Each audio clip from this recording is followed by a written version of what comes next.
ప్రతి బాధితుడు private complaint file చేస్తారు. వాళ్ళ తరపున అవసరమైతే లీగల్ ఎయిడ్ అఫీషియల్గా వైఎస్ఆర్సీపీ దగ్గరుండి ఇచ్చి కూడా సపోర్ట్ చేస్తుంది. అదొకటే కాదు, ఎల్లకాలం వీళ్ళ ప్రభుత్వం ఉండదు. గిమిలి అని అంటున్నారు. అధికారం కూడా తొందరగా కూడా పోవచ్చు. లేకపోయినా ఉండేది ఇక 4 ఏళ్ళే. దాని తర్వాత మళ్ళీ మా ప్రభుత్వం వస్తుంది. మీరు చేసిన ఇల్లీగల్ యాక్టివిటీస్ని దగ్గరుండి బయటకు తీస్తాం.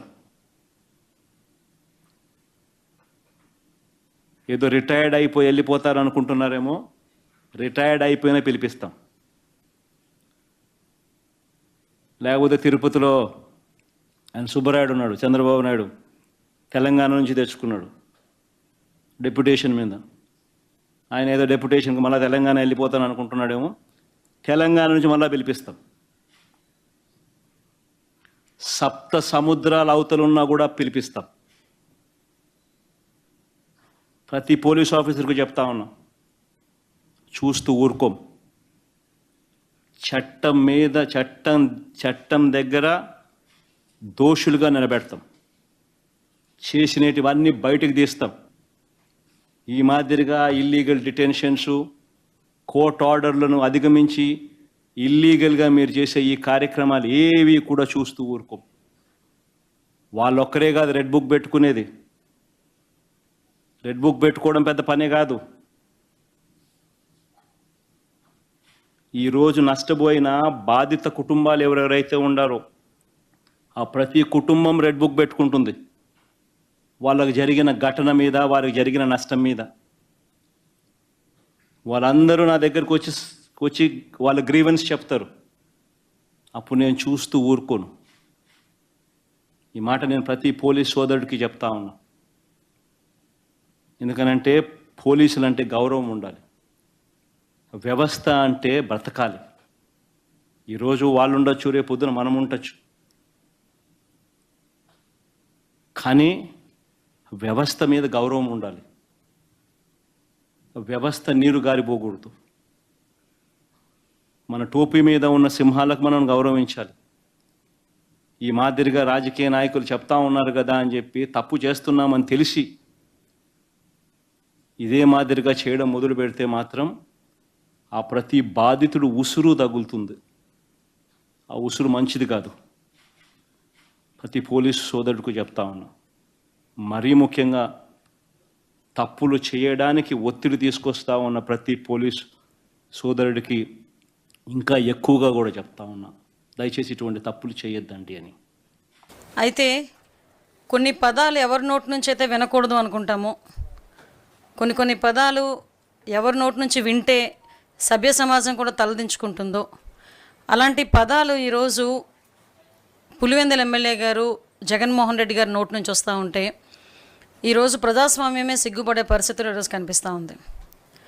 5 సంవత్సరాల విధ్వంస పరిపాలన, గత 5 సంవత్సరాల విధ్వంస పరిపాలనలో ఆర్థిక నేరగాల దగ్గర నుంచి ఆకు రౌడీల వరకు ప్రతి ఒక్కరికి కూడా ఒక రాజకీయ ముసుగనదేసి ఈ రాష్ట్రాన్ని సర్వనాశనం చేసి అత్యాచార ఆంధ్రప్రదేశ్గా మార్చి, గంజాయి ఆంధ్రప్రదేశ్గా మార్చి, దేశంలోనే మన ఆంధ్రప్రదేశ్ పరువు తీసిన ఈయన ఈరోజు బయటకు వచ్చి ఈ 5 నెలల కాలంలోనే ఏవో జరిగిపోయినాయి అన్నట్టు మాట్లాడటం, ఈ 5 నెలల కాలంలోనే ప్రజాస్వామ్యాన్ని కూనీ చేసేశారని చెప్పి ఆయన మాట్లాడటం వింటూ ఉంటే ఒకవైపు నుంచి విడ్డూరంగా ఉంది, ఒకవైపు నుంచి ఆయన నోటి నుంచి రాని పదాలు, రాకూడని పదాలు ఆయన నోటి నుంచి వస్తూ ఉంటే ప్రజలు కూడా ఇబ్బందులు పడే పరిస్థితి ఈరోజు కనిపిస్తూ ఉంది.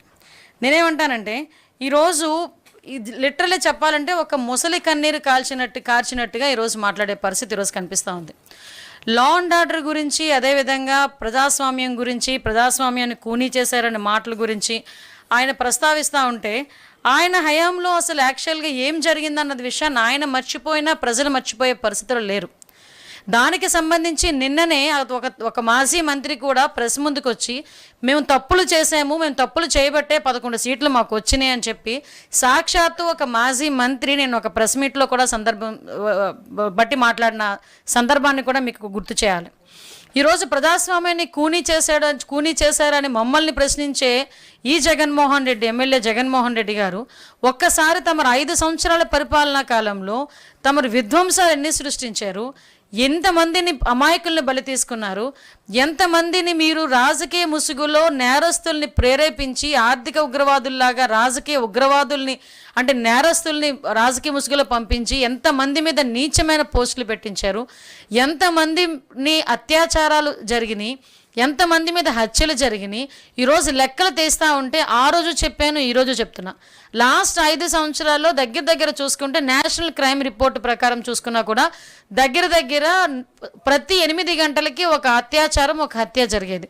ప్రతి 2 గంటలకి మహిళ మీద దాడులు జరిగేవి. ప్రతి 10 గంటలకు ఒకసారి చిన్నారుల మీద అత్యాచారాలు జరిగే పరిస్థితి కనిపించింది.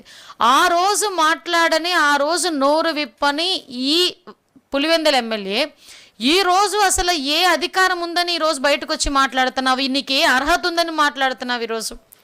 ఈరోజు ఆడపిల్లల గురించి మాట్లాడే సందర్భంలో ఎంతమంది ఆడపిల్లలు నీ హయాంలో బలైపోతూ ఉంటే, నీ కళ్ళ ముందు నీ ఇంటి పక్కన ఆడపిల్లల తాలూకా మాన ప్రాణాలు పోతూ ఉంటే నువ్వు బయటకు వచ్చి ఒక్కరోజు కూడా ప్రశ్నించకుండా, ఒక్కరోజు కూడా దాని గురించి రివ్యూ చేయకుండా, ఒక్కరి గురించి కూడా శిక్షించండి అని బయటకు వచ్చి మాట్లాడకుండా ఈరోజు అధికారం పోయేసరికి ఈరోజు అక్క చెల్లెమ్మలు గుర్తొచ్చారా, ఈరోజు ఆడబిడ్డలు గుర్తొచ్చారా నీకు?